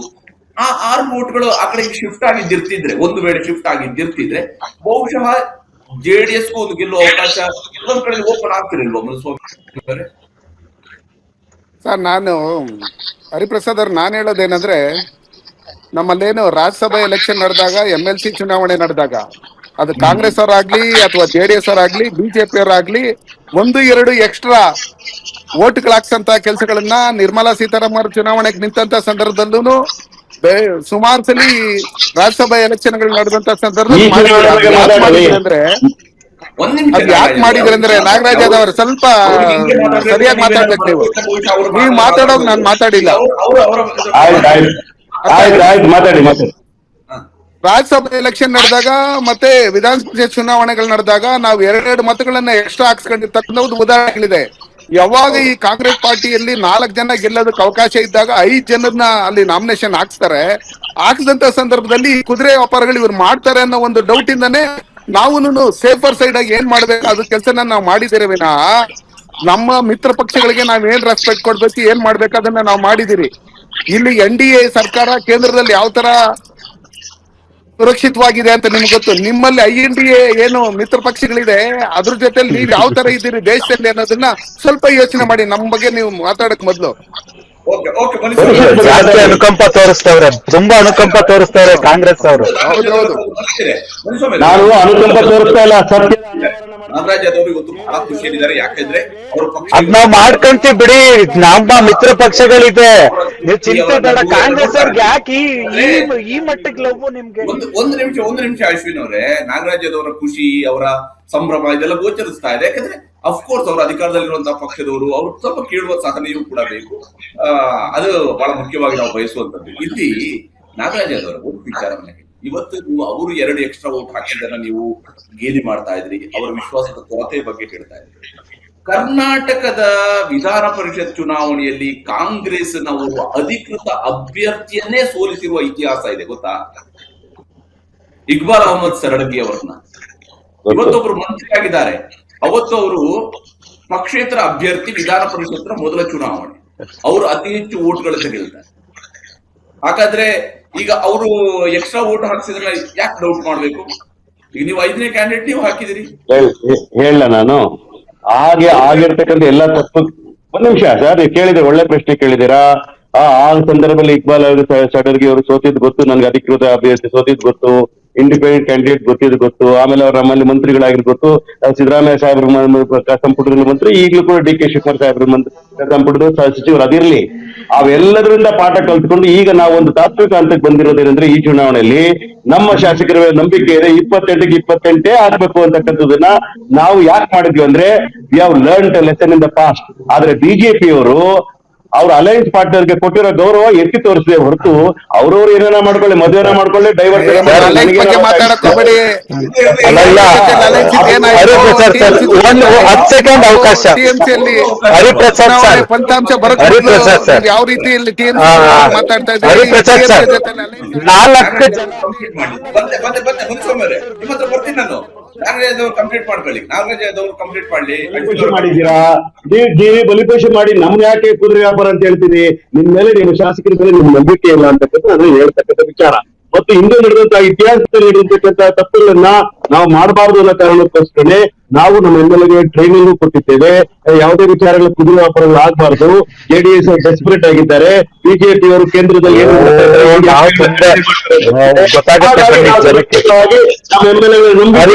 ಎಮ್ಮೆಲ್ಎಗಳು ಓಟ್ ಹಾಕಿದ್ದಾರೆ, ಅವರು ನಮ್ಗೆ ಓಟ್ ಹಾಕಿರ್ತಾರೆ. ಅಷ್ಟೇ ಡಿಫರೆನ್ಸ್ ಆಗಿರೋದು. ಮುನ್ಸ್ವಾಮಿ ಅವರೇ, ಕರ್ನಾಟಕದಲ್ಲಿ ಈ ವರ್ಷ ಮಳೆ ಬಂದಿಲ್ಲ. ಮುಂಗಾರು ಮಳೆ ಆಲ್ಮೋಸ್ಟ್ ಕೈ ಕೊಟ್ಟಂಗೆ ಕಾಣ್ತಾ ಇದೆ. ನೀವು ನೋಡಿದ್ರೆ 2 ದಿವಸ ಆರಾಮಾಗಿ ನಿಮ್ಮ ಶಾಸಕರ ಕರ್ಕೊಂಡ್ಬಂದು ರೆಸಾರ್ಟ್ ನಲ್ಲಿ ಕೂರಿಸುವ ಆಗಿದೆ ಅಂತ ಹೇಳಿ ನಮ್ಮ ಯಾಕೆ ಆ ರಿಸಾರ್ಟ್ ಅಲ್ಲೂ ಕೂಡ ರಾಜ್ಯದಲ್ಲಿ ಚರ್ಚೆ ಮಾಡಬಾರ್ದು? ಖಂಡಿತವಾಗಿ ಮಾತಾಡ್ತೀವಿ. ಜನರು ಪೆದ್ರಿಲ್ಲ ಬನ್ರಿ. ರೆಸಾರ್ಟಲ್ಲಿ ಕುತ್ಕೊಂಡು ನೀವು ರಾಜಕಾರಣ ಮಾಡಿದ್ರಿ ಅಂತ ಜನರು ಪೆದ್ರಿಲ್ಲ. ನಮ್ಮ ನಾಯಕರುಗಳು ಬಿಡದಿ ಟೌನ್ಶಿಪ್ ವಿರುದ್ಧವಾಗಿ ನಾವು ಕುದುರೆ ವ್ಯಾಪಾರಿಗಳಲ್ಲ. ಅಲ್ಲಿ ಹೋಗಿ ಹರಿಪ್ರಸಾದ್ ಸರ್, 4 ಜನ ಇದ್ರು, 5ನೇ ಅಭ್ಯರ್ಥಿನ ಯಾವಾಗ ಹಾಕಿದ್ರು? ಹರಿಪ್ರಸಾದ್ ಗೌರವ ಕೊಡಿ, ಅವ್ರು ಹೇಳ್ದಂಗೆ ಕೇಳಿ. ಅವ್ರು ಹೇಳ್ದಂಗೆ ಯಾವ ಕುದುರೆಗಳು ಎಲ್ಲಿ ಹಾರ್ತವೆ ಅಂತ ಇನ್ನೊಂದ್ ಸ್ವಲ್ಪ ಹಾರಿಲ್ವಾ ಅಲ್ಲಿ ನಿಜಕ್ಕೂ ಶಾಸಕರು ಮಾತ್ರ ಗೊತ್ತಾಗದ. ಹೌದು, ಗೊತ್ತಾಗುತ್ತೆ. ಈಗ ನಾವು ನೋಡೋಣ ಅದನ್ನ. ನನಗೆ ನಮ್ಮ ಶಾಸಕರ ನಂಬಿಕೆ ಇದೆಯಪ್ಪ. ಅದಕ್ಕೆ ನಾಗರಾಜ್ ಯಾದವ್ ಅವ್ರಿಗೆ ಕಳೆದ 3 ವರ್ಷದಿಂದ ಅಶ್ವಿನ್ ಅವರೇ ಈಗ ನಿಮ್ಮ ಪಕ್ಷದ ಈ ಚುನಾವಣೆಯ ಸಂದರ್ಭದಲ್ಲಿ ಅರ್ಥ ಆಗದೆ ಇರುವಂತದ್ದು ನಿಮ್ಮ ಪಕ್ಷದ ಸ್ಟ್ರಾಟಜಿ ವಿಚಾರದಲ್ಲಿ.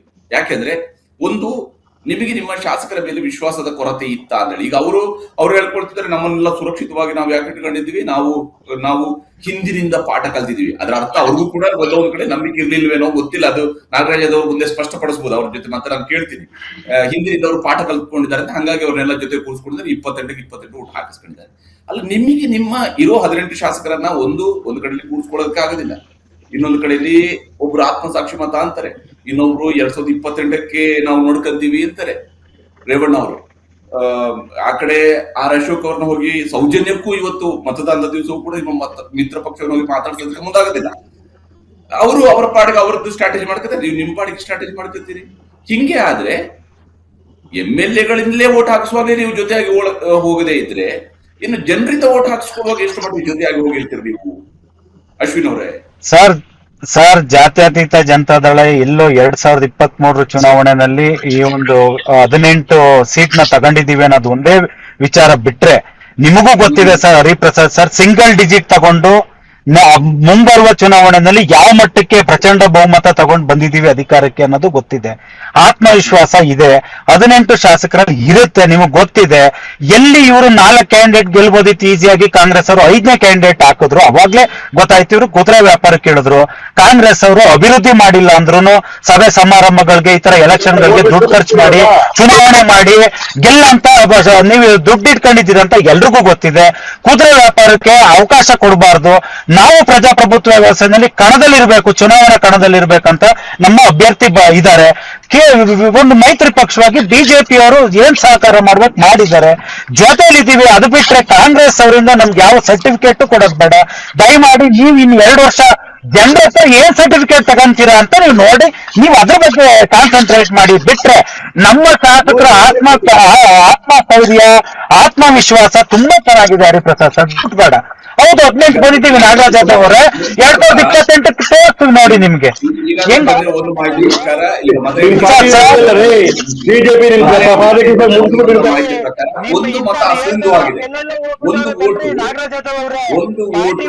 ಅಸಿಂಧುವಾಗಿದೆ. ಒಟ್ಟು 221 ಮತಗಳಲ್ಲಿ. ಒಂದ್ ನಿಮಿಷ ಅಶ್ವಿನ್ ಅವರೇ ನಾಗರಾಜ್ ಯಾದವ್ ಅವರೇ, ಜಸ್ಟ್ ಜಸ್ಟ್ ಒಂದು ನಿಮಿಷ. ಇವತ್ತು ಈಗ ಪರಿಷತ್ ಚುನಾವಣೆ ಮತ ಎಣಿಕೆ ಆಗ್ತಾ ಇದೆ. ಒಂದು ಮತ ತಿರಸ್ಕೃತಗೊಂಡಿದೆ, ಒಂದು ವೋಟು ಅಸಿಂಧುವಾಗಿದೆ. 221 ಮತಗಳ ಎಣಿಕೆ ಮಾತ್ರ ಈಗ ನಡೆಯುತ್ತೆ. 221 ಮತಗಳ ಎಣಿಕೆ ಮಾತ್ರ ನಡೆಯುತ್ತೆ. ಯತ್ನಾಳ್ ಅಸಿಂಧಗೊಂಡಿರ್ತದೆ. ಯಾಕಂದ್ರೆ ಅವ್ರಿಗೆ ಯಾರ ಕಡೆಯಿಂದ ಅಸಿಂಧುವಾಗಿದೆ ಗೊತ್ತಿಲ್ಲ. ಸ್ವಲ್ಪ ಹೊತ್ತಲ್ಲಿ ಅದು ಕೂಡ ಗೊತ್ತಾಗ್ಬೋದು, ಯಾಕಂದ್ರೆ ಎಕ್ಸಾಕ್ಟ್ ನಂಬರ್ ಬಂದಾಗ ಗೊತ್ತಾಗತ್ತೆ. ಅಂದ್ರೆ ಈ ಅಸಿಂಧು ಆಗುವಂತ ವಿಚಾರಗಳಿಗೆ ಸಂಬಂಧಪಟ್ಟಂತೆ ನಾಗರಾಜದವರು ಈಗ ನಿನ್ನೆಲ್ಲೂ ಟ್ರೈನಿಂಗ್ ಸೆಷನ್ ಗಳೆಲ್ಲ ನಡೀತಾ ಇದೆ. ಇದನ್ನ ಬಿಯಾಂಡ್ ಪಾಲಿಟಿಕ್ಸ್ ನಾನು ಕೇಳ್ತೇನೆ. ಅಸಿಂಧು ಸಾಧ್ಯತೆಗಳು ಉದ್ದೇಶಪೂರ್ವಕವಾಗಿ ಮಾತ್ರ ಆಗತ್ತಾ, ಅಥವಾ MLA ಗಳು ಯಾವ ರೀತಿಯಾಗಿ ಇಲ್ಲಿ ಅಸಿಂಧು ಮಾಡ್ಕೊಳ್ತಾರೆ? ನೋಡಿ, ಅಲ್ಲಿ ಕೆಲವು ಸಂದರ್ಭದಲ್ಲಿ MLA ಗಳು ಉದ್ದೇಶಪೂರ್ವಕವಾಗೂ ಮಾಡ್ತಾರೆ. ಅವ್ರ ಕಾನೂನಿನ ಕೆಲವು ಜನ, ಫಾರ್ ಎಕ್ಸಾಂಪಲ್ ಹೇಳ್ತೀನಿ, don't take it on record, of the record ಹೇಳೋ ರೀತಿ ನಿಮ್ಗೆ ಹೇಳ್ತೀನಿ. ಈಗ ಯತ್ನಾಳ್ ಅವರು ಕೇಂದ್ರದ ಸಚಿವರಾಗಿದ್ರು, ಅವರು ರಾಜ್ಯದಲ್ಲಿ ಬಹಳ ದೊಡ್ಡ ನಾಯಕರಾಗಿ ಬೆಳೆದಿದ್ದಾರೆ. ಅವ್ರು ಬಿಜೆಪಿ ಕಮಲದಿಂದ ಗೆದ್ದೀನಿ, ನಾನು ಆತ್ಮವಿಶ್ವಾಸ, ನಾನು ಬಿಜೆಪಿ ಓಟ್ ಹಾಕಿದ್ದೀನಿ ಅಂತಕ್ಕಂಥದ್ದನ್ನ ಬಹಿರಂಗ ಪಡಿಸ್ತಾರೆ. ವಾಯ್ಸ್ ಹಲೋ, ಒಂದು ನಿಮಿಷ ಕೇಳ್ತದೆ ಈಗ? ನಾನು ನಿಮ್ ಜೊತೆ ಮಾತಾಡ್ತೀನಿ. ಒಂದು ಮಾತಾಡ್ತೀನಿ ಅದ್ರ ಬಗ್ಗೆ. ಒಂದು ಅಂಶ, ನಾನು ಈ ಟ್ರೈನಿಂಗ್ ಸೆಷನ್ ಗಳಲ್ಲಿ ಮಾತಾಡ್ತಾ ಇದ್ದಂತ ಸಂದರ್ಭಗಳಲ್ಲಿ ಕೆಲವು ಶಾಸಕರ ಜೊತೆಗೆ ಕೇಳ್ತಾ ಇದ್ದೆ, ಏನೇನ್ ಆಗುತ್ತೆ, ಹಿಂಗೆ ಟ್ರೈನಿಂಗ್ ಆಗುತ್ತೆ ಅಂತ. ಅದರಲ್ಲಿ ಕೆಲವರು ಹೇಳ್ತಿದ್ರು, ಫಸ್ಟ್ ಪ್ರಿಫರೆನ್ಷಿಯಲ್ ವೋಟ್ ಅನ್ನ ಒಂದು ತಿಳಿ ಬಂದಿರ್ತಾರೆ. ಸೆಕೆಂಡ್ ಟ್ರೈನಿಂಗ್ ಕೊಟ್ಟ ಮೇಲೂ ಕೂಡ ಮಾಕ್ ವೋಟಿಂಗ್ ಮಾಡಿಸುವಾಗ ಸೆಕೆಂಡ್ ಪ್ರಿಫರೆನ್ಷಿಯಲ್ ವೋಟ್ ಅನ್ನ ಲೆಟರ್ ಅಲ್ಲಿ ಎರಡು ಅಂತೇಳಿ ಬರ್ದಿರುವಂತ ಉದಾಹರಣೆಗಳಿದ್ದಾರೆ. ಈ ರೀತಿಯಾಗಿ ಕೂಡ ವೋಟ್ ಹಾಕ್ತಾರೆ. ಅಂದ್ರೆ ಟ್ರೈನಿಂಗ್ ಕೊಟ್ಟ ನಂತರ ಕೂಡ ಕೆಲವು ಶಾಸಕರು ಈ ರೀತಿಯ ತಪ್ಪುಗಳನ್ನ ಮಾಡ್ತಾ ಇದ್ರು ಅನ್ನೋದ್ರ ಬಗ್ಗೆ ಕೂಡ ಮಾಹಿತಿ. ಇಲ್ಲಿ ಏನಾಗಿದೆ ಗೊತ್ತಿಲ್ಲ, ಎಕ್ಸಾಕ್ಟ್ ಯಾವ ರೀತಿಯಾಗಿ ಅಸಿಂಧು ಆಗಿದೆ ಗೊತ್ತಿಲ್ಲ. ಆದ್ರೆ ಒಂದು ವೋಟ್ ಅಸಿಂಧು ಆಗಿದೆ ಅನ್ನೋದು ಈಗ ಸಿಗ್ತಿರುವಂತಹ ಅಪ್ಡೇಟ್. ಅಂದ್ರೆ 221 ವೋಟ್ ಅಲ್ಲಿ ಇವಾಗ ಕೌಂಟಿಂಗ್ ಆಗುತ್ತೆ. ಒಂದು ಮತ ಅಸಿಂಧು ಆಗಿರೋದ್ರಿಂದ ಅದು ಯಾರ್ದು ಕಡಿಮೆ ಆಗಿದೆ ಅನ್ನೋದು ನೋಡ್ಬೇಕು. ಈಗ ಕಾಂಗ್ರೆಸ್ನವರಿಗೆ ಕಾಂಗ್ರೆಸ್ ಉತ್ತಮವಾದಂತ ಶಾಸಕರೇ ಬೇಸತ್ತಿ ಕಾಂಗ್ರೆಸ್ ಅವ್ರ ವಿಚಾರದ ಮೇಲೆ ಮಾಡಿರ್ತಾರೆ ಸರ್. ತಕ್ಷಣನೇ ನಮ್ಗೆ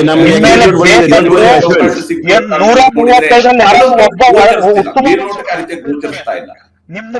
ಮೇಲ್ನೋಟಕ್ಕೆ ಏನಾಗಿದೆ ಅಂತ ಹೇಳಿದ್ರೆ, ಇಲ್ಲಿ ಜೆಡಿಎಸ್ ನ 18 ವೋಟ್ಗಳು ಪ್ಲಸ್ ಅವರಿಗೆ ಬಂದಿರುವಂತ ಇತರೆ 4 ವೋಟ್ಗಳು ಸೇರಿದ್ರೆ ಅವ್ರು 22 ಮತಗಳಿಗೆ ಮಾತ್ರ ತಲುಪುತ್ತೆ ಹೊರತು 28ಕ್ಕೆ ತಲುಪೋದಕ್ಕೆ ಸಾಧ್ಯ ಆಗೋದಿಲ್ಲ ಅಂತ ಹೇಳಿ ಈಗ ಪ್ರಿಲಿಮಿನರಿ ಆಗಿ ನಮ್ಗಿರುವಂತಹ ಇನ್ಫಾರ್ಮೇಶನ್ಸ್ ಇರುವಂತದ್ದು. ಹೀಗಾಗಿ ಅಶ್ವಿನ್ ಅವರೇ, ಈ ಸಿಂಧು ಆಗಿರುವಂತದ್ದು ಬಹುಶಃ ನಿಮ್ ಕಡೆಯಿಂದ ಆಗಿರ್ಬೋದು, ಗೊತ್ತಿಲ್ಲ ಯಾರ ಕಡೆಯಿಂದ ಆಗಿದೆ ಅಂತ ಗೊತ್ತಿಲ್ಲ. ಆದ್ರೆ ಈ ಅಸಿಂಧು ಬಗ್ಗೆ ಕಾಂಗ್ರೆಸ್ನ ಶಾಸಕರೇ ಈ ವಿಚಾರದಲ್ಲಿ ಕಾಂಗ್ರೆಸ್ನ ಶಾಸಕರು ಇರ್ತಾರೆ, ನೋಡ್ತಾ ಇರಿ. ಆ ಪೂರಕವಲ್ಲ, ಆ ಲೈವ್ ನೀವು ತಗೊಳ್ಳಿ. ಇಷ್ಟೇ ರೀಸನ್ 135 ಸವಾಲ್ ಬೇಸತ್ತು ಒಬ್ಬ ಉತ್ತಮವಾದಂತ ಶಾಸಕ ನೋಡಿ ಮಾಡಿರ್ತಾರೆ.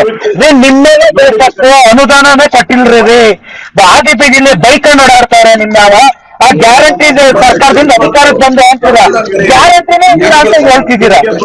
ಬಜೆಟ್ ಕಡೆ ಕಾಂಗ್ರೆಸ್ ಶಾಸಕನೇ ಈ ವಿಚಾರಕ್ಕೆ ಈ ಕ್ರಮ ಕೈಗೊಂಡಿರ್ತಾರೆ. ನಮ್ಗೇನ್ರಿ ಕಳ್ಕೊಳ್ಳೋದೈತೆ? ಸವಾಲು ಓಪನ್ ಸವಾಲ್ ಏನೈತೆ?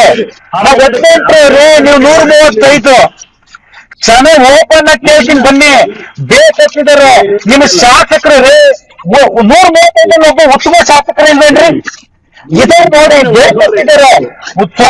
ಮಾಡಿರಿ ನಿಮ್ಮಂತವ್ರು ಹೇಳ್ತಾರೆ. ಎಷ್ಟೋ ಜನ ಹೋಗ್ಬಿಟ್ಟವ್ರು ಬಂದ್ರೆ ನಾಗರಾಜ ಅವ್ರು ನಿಮ್ಮಂತವ್ರು ಹೇಳ್ತಿದ್ದವ್ರು ಎಲ್ಲ ಹೋದ್ರು. ಎಸ್.ಎಂ. ಕೃಷ್ಣ ಅವರು, ದಿವಂಗತ ಎಸ್.ಎಂ. ಕೃಷ್ಣ ಅವರು 132 ಇದ್ದಾಗ ಪಾರ್ಟಿ ಹೊಡಿಬೇಕಂದ್ರು.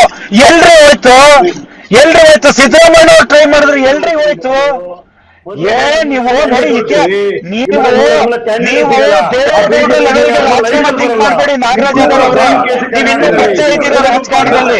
ಸನ್ಮಾನ್ಯ ವಿಧಾನ ಪರಿಷತ್ ಶಾಸಕರಿದ್ರು, ದೇವೇಗೌಡರು ಕಟ್ಟಿದ ಪಕ್ಷ. ಸಿದ್ದರಾಮಯ್ಯ ಸಿಎಂ ಮಾಡಿದ್ರಲ್ಲ, ಅಲ್ಲಿಂದಾನೇ ಕಿತ್ತು ಹಾಕಿದ್ರಿ, ಡಸ್ಟ್ಬಿನ್ ಹಾಕಿದ್ರಿ. ಅಲ್ಲಿಂದ ಅಶ್ವಿನ್ ಅವರೇ, ಈಗ ನೀವು ಮಾತಾಡ್ತೀರಿ. ಅಲ್ಲಲ್ಲ ಅಶ್ವಿನ್ ಅವರೇ, ನೀವು ಅವಾಗ ಹೇಳ್ತಾ ಇದ್ರಿ ಜೆಡಿಎಸ್ 1 ಸೀಟಲ್ಲಿ ನಂಬರ್ ಅಲ್ಲಿ ಇದ್ದಿದ್ದೀವಿ, ನಾವು ಅಧಿಕಾರಕ್ಕೆ ಬಂದಿದ್ದೀವಿ ಅಂತ ಹೇಳ್ಕೊಂಡು ಆಗಿದ್ದಂತ ಉದಾಹರಣೆ ಏನು ಬೇಡಿ, ಅದು ಇದ್ದೇ ಇರುತ್ತೆ. ಯಾಕಂದ್ರೆ ಆವಾಗಿದ್ದ ನಾಯಕರೆಲ್ಲರೂ ನಿಮ್ಮ ಪಕ್ಷದಲ್ಲಿ ಇದ್ದಾರಾ?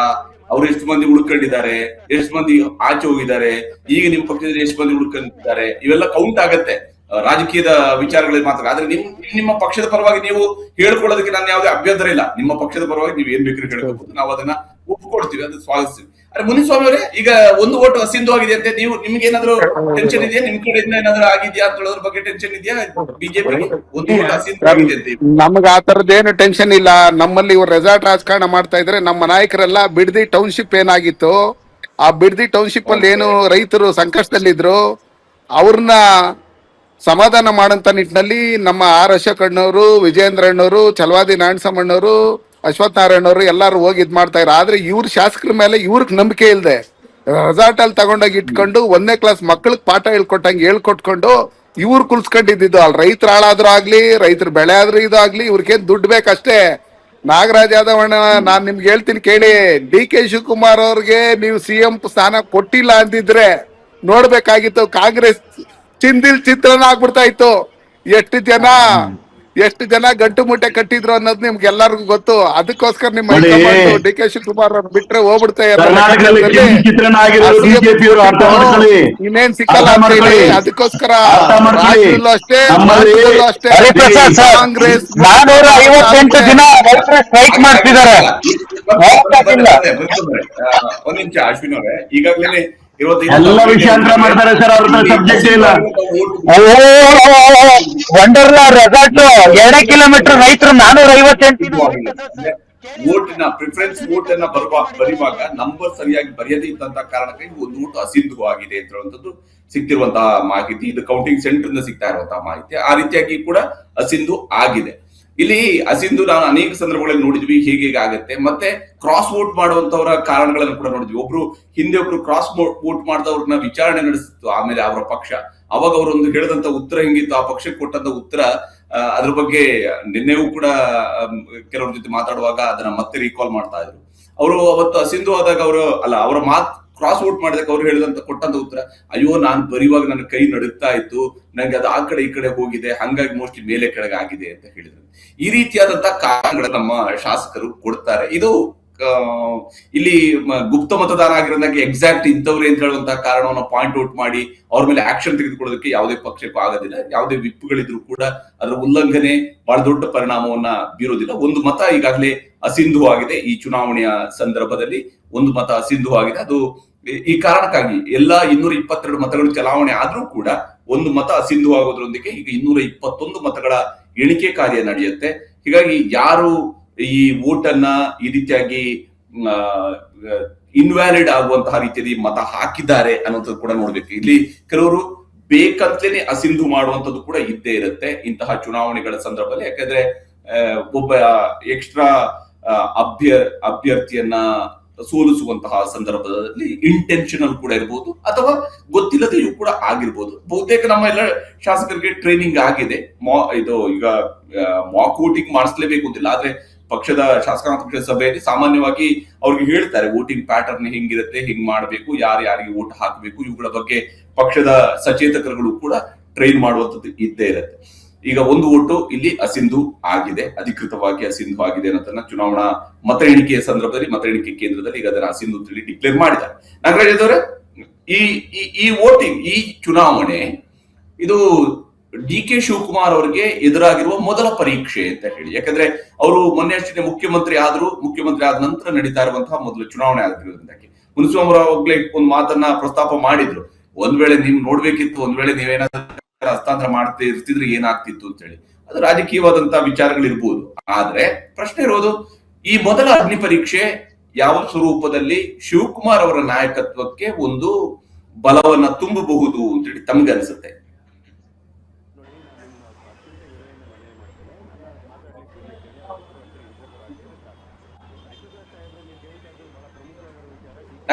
ನೀವು ಮ್ಯೂಟ್ ಮಾಡ್ಕೊಂಡಿದ್ದೀರಾ ಅಂತ ಮೋಸ್ಟ್ಲಿ ನಿಮ್ಮ ವಾಯ್ಸ್ ಬರ್ತಾ ಇದೆ, ನಿಮ್ಮ ವಿಡಿಯೋ ಕರೆಕ್ಟ್ ಆಗಿ ಬರ್ತಾ ಇದೆ. ಮ್ಯೂಟ್ ಮಾಡ್ಕೊಂಡಿದ್ದೀರಾ ನಿಮ್ ಕಡೆ ನೋಡಿ, ಬರ್ತಿದೆ ಇವಾಗ ಬರ್ತಾ ಇದೆ. ಇವಾಗ ನಾಗರಾಜ್ ಅವರು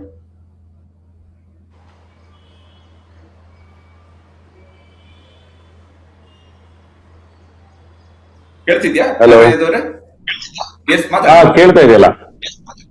ಓಕೆ, ಕೇಳ್ತಾ ಇದೆಯಾ? ಕೇಳ್ತಾ ಇದೆ. ಹಲೋ, ನೋಡಿ ನಾನೇನ್ ಹೇಳ್ತಾ ಇದ್ದೀನಿ ಅಂದ್ರೆ ನೀವು ಬಹಳ ಪ್ರಮುಖವಾದ ವಿಚಾರನ ಒಂದು ಹೇಳ್ತಾ ಇದ್ರಿ. ಡಿ ಕೆ ಶಿವಕುಮಾರ್ ಅವರಿಗೆ ಮೊದಲ ಚುನಾವಣೆ ಇದು, ಅವ್ರ ಮುಖ್ಯಮಂತ್ರಿ ಆದ ನಂತರ ಅಂತಕ್ಕಂಥ ವಿಚಾರಗಳು ಅವರೇ ತೀರ್ಮಾನ ಮಾಡಿದ್ದು 5ನೇ ಕ್ಯಾಂಡಿಡೇಟ್ ಹಾಕೋಣ ಅಂತದ್ದು. ಯಾಕಂದ್ರೆ ನಮ್ಮ ಮತಗಳು ನಮ್ಮ 138 ಇದೆ. ಇವತ್ತು ಅಲ್ಲಿ ಉಚ್ಚಿಷ್ಟರಾಗಿರ್ತಕ್ಕಂಥ ಬಿಜೆಪಿಯಿಂದ ಹೊರಗೋಗಿರ್ತಕ್ಕಂಥವ್ರ ವಿಚಾರಗಳು ಬಂದಾಗಲೂ ಕೂಡ ಅವ್ರು ನಮ್ಮ ಬಗ್ಗೆ ಒಲವು ಇರೋದ್ರಿಂದ ನಾವು 140 ಸಾಕಾಗಿದೆ ನಮ್ಗೆ, ನಮ್ಮ 5ನೇ ಕ್ಯಾಂಡಿಡೇಟ್ ಹಾಕೋದು ಅವರೇ ತೀರ್ಮಾನ ಮಾಡಿದವರು. ಆ ಎಲ್ಲ ಕಾರಣಗಳಿಂದಾಗಿ ಅವ್ರಿಗೆ ಒಂದು ಪ್ರಮುಖವಾದ ಚುನಾವಣೆ ಮತ್ತು ಅವ್ರ ನಾಯಕತ್ವಕ್ಕೆ ನಿಜವಾಗ್ಲೂ ಕೂಡ ಬೂಸ್ಟ್ ಕೊಡ್ತಕ್ಕಂಥ ಒಂದು ಇದು ಪ್ರಸ್ತುತವಾಗಿರ್ತಕ್ಕಂಥ ಈ ಚುನಾವಣೆಯಲ್ಲಿ ಅವರು ಬಹಳ ವೈಯಕ್ತಿಕ ಇಂಟ್ರೆಸ್ಟ್ ತಗೊಂಡು ಎಲ್ಲವನ್ನೂ ಕೂಡ ಮಾಡಿರ್ತಕ್ಕಂಥದ್ದು ನಿಜ. ಯಾವುದೇ ಕಾರಣಕ್ಕೂ ನಾವು JDS ನ ಕಾಂಟ್ಯಾಕ್ಟ್ ಮಾಡೋದಾಗ್ಲಿ, ಬಿಜೆಪಿ ಅವ್ರನ್ನ ಕಾಂಟ್ಯಾಕ್ಟ್ ಮಾಡ್ಲಿಕ್ಕೆ ಹೋಗ್ಲಿಲ್ಲ ನಾವು. ಯಾಕಂದ್ರೆ ನಮ್ಮ ಮತಗಳನ್ನ ಈ ಸಲ 28ನೇ ಹಾಕೋಬೇಕು, ಎಕ್ಸ್ಟ್ರಾ ಮತನೂ ಬೇಕಾಗಿರಲ್ಲ. ನಾವು ನಮ್ಮ MLA ಗಳಿಗೆ ಸರಿಯಾಗಿ ಟ್ರೈನಿಂಗ್ ಕೊಡಬೇಕು, ಅವ್ರ ನಂಬಿಕೆ ಅವ್ರ ನಂಬಿಕೆಯಿಂದ ನಾವು ನಡ್ಸ್ಕೋಬೇಕು ಅನ್ನೋ ಕಾರಣಕ್ಕಂತೂ ಒಂದಲ್ಲ 2 ಸಲ ಟ್ರೈನಿಂಗ್ ಕೊಟ್ಟು ನಾವು ಆ ಮತಗಳನ್ನ ಕರೆಕ್ಟ್ ಆಗಿ ಹಾಕ್ಸ್ಕೊಂಡಿದ್ದೇವೆ. ನಿಮ್ಗೆ ಯಾರು ಇನ್ವಾಲ್ವ್ ಮಾಡೋದು ಗೊತ್ತಿಲ್ಲದೆ ಇರ್ಬೋದು. ಇನ್ ಮುಂದಕ್ಕೆ ಕೌಂಟಿಂಗ್ ರಿಸಲ್ಟ್ ಬಂದ ನಂತರ ಅದ್ರ ಯಾವ ಪಕ್ಷ ಕಡಿಮೆ ಆಗಿರ್ತದೋ ಅವಾಗ ಗೊತ್ತಾಗುತ್ತೆ ಯಾವ ಪಕ್ಷದಲ್ಲಿ ಆದ್ರೂ ಕ್ರಾಸ್ ಔಟ್ ಇದೆ. ನಮ್ಗೆ ನಮ್ಮ ಖಂಡಿತ ಬಂದೆ ನಾಗವೇಂದ್ರ ಮತ್ತೆ ನಿಮ್ಮ ಹತ್ರ ಮಾತಾಡಿಸ್ತೀನಿ. ನಿಮ್ ಧ್ವನಿ ಮತ್ತೆ ನನಗೆ ಕೇಳ್ತಾ ಇಲ್ಲ, ನಿಮ್ಮ ವಿಡಿಯೋ ಕೂಡ ನನ್ಗೆ ಕರೆಕ್ಟ್ ಆಗಿ ಬರ್ತಾ ಇಲ್ಲ, ಮತ್ತೆ ಮಾತಾಡ್ತೀನಿ. ಆದ್ರೆ ಮುನಿಸ್ವಾಮಿ ಅವರು, ನಿಮ್ಗೆ ಎಷ್ಟು ವಿಶ್ವಾಸ ಇದೆ ಈ ಚುನಾವಣೆಯ ನಂತರ ಮೈತ್ರಿ ಗಟ್ಟಿಯಾಗುತ್ತೆ ಮತ್ತು ಮುಂದಿನ ಚುನಾವಣೆಯ ಸಂದರ್ಭಗಳಲ್ಲಿ ನಿಜಕ್ಕೂ ಇದರದ್ದು ಏನಾದ್ರೂ ಪರಿಣಾಮಗಳಿರ್ತಾವ ಅಥವಾ ಇದರದ್ದು ಏನಾದ್ರೂ ಒಂದು ಟೇಕ್ ಅವೇ ಅನ್ನುವಂಥದ್ದು ನಿಮ್ಗೆ ಸಿಗುತ್ತಾ ಈ ಒಂದು ವಿಧಾನ ಪರಿಷತ್ ಚುನಾವಣೆಯಲ್ಲಿ? ನಮ್ಗೆ ಯಾವುದೇ ಕಾರಣಕ್ಕೂ ಭಾರತೀಯ ಜನತಾ ಪಾರ್ಟಿಯಿಂದ ಮೈತ್ರಿಗೆ ಯಾವುದೇ ರೀತಿಯಾದಂತ ತೊಂದರೆ ಆಗಲ್ಲ. ಇಡೀ ದೇಶದಲ್ಲಿ ಮೈತ್ರಿ ಪಕ್ಷಗಳನ್ನ ಯಾವ ರೀತಿ ನಡ್ಸ್ಕೊಂತ ಇದೆ ಸನ್ಮಾನ್ಯ ನರೇಂದ್ರ ಮೋದಿಜಿಯವ್ರ ಸರ್ಕಾರ, NDA ಇರ್ತಕ್ಕಂಥ ಮೈತ್ರಿ ಪಕ್ಷಗಳು ಎಷ್ಟು ಬಲಿಷ್ಠವಾಗಿ ಎಷ್ಟು ಸಂತೋಷವಾಗಿದ್ದಾರೆ ಅಂತ ಹೇಳಿ ನೀವು ನೋಡಿದ್ದೀರಿ ಪ್ರಸಾದ್ ಅವರೇ. ಆದ್ರೆ ಈ ಅಡ್ಡ ಮತದಾನ ನಮ್ಮ ಭಾರತೀಯ ಜನತಾ ಪಾರ್ಟಿಯಲ್ಲಿ ಆ 2 ಉಚ್ಚಾಟಿತ ಏನು ಶಾಸಕರಿದ್ದಾರೆ ಅವ್ರು ಬಿಟ್ರೆ ಯತ್ನಾಳರು ನಮ್ಮ ಪರವಾಗಿ ಓಟ್ ಹಾಕಿರ್ತಕ್ಕಂಥವ್ರು ನೋಡಿದ್ರೆ ನಮ್ಮಲ್ಲಿರ್ತಕ್ಕಂಥ ಎಲ್ಲರೂ ನಮ್ಗೆ ಓಟ್ ಹಾಕೋದ್ರ ಮುಖಾಂತರ ಇವತ್ತೇನು JDS ಅಲ್ಲಿ GT ದೇವೇಗೌಡರು ಅತ್ ಕಡೆ ಇತ್ ಕಡೆ ಓಟ್ ಹಾಕಿದ್ರು ಅಂತ ಹೇಳಿ ಅದನ್ನು ಇನ್ನೂ ಯಾರಿಗೂ ಗೊತ್ತಿಲ್ಲ.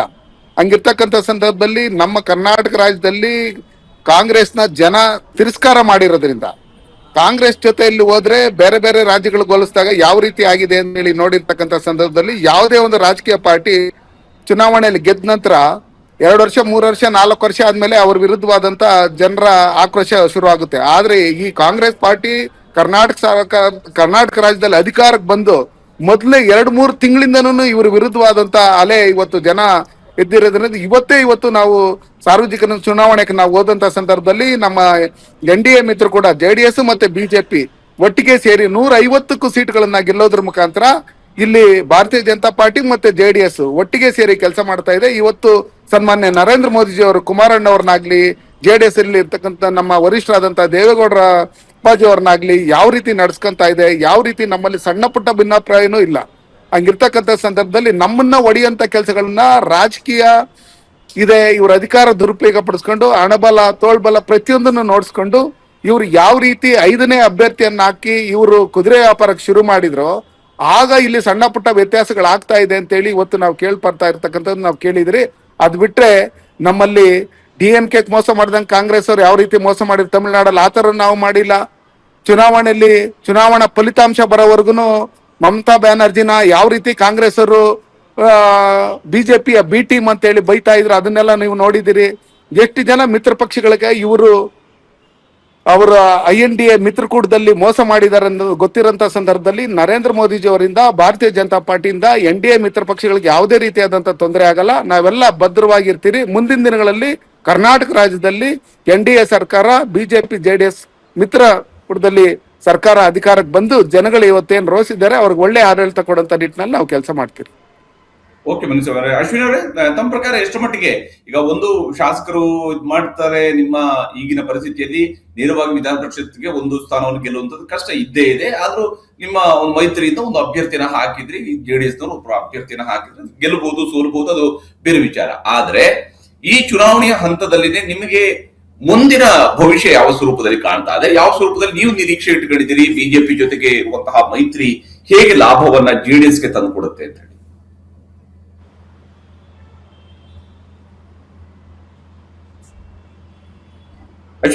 ವಾಯ್ಸ್ ಬರ್ತಾ ಇಲ್ಲ, ಮೋಸ್ಟ್ ಮ್ಯೂಟ್ ಆಗಿದೆ ಇಲ್ಲಿ.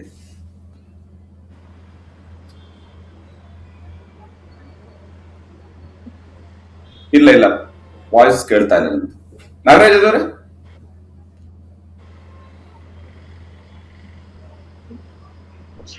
ಅಶ್ವಿನ್ ಅವ್ರು ಮಾತಾಡಿ ಇವಾಗ.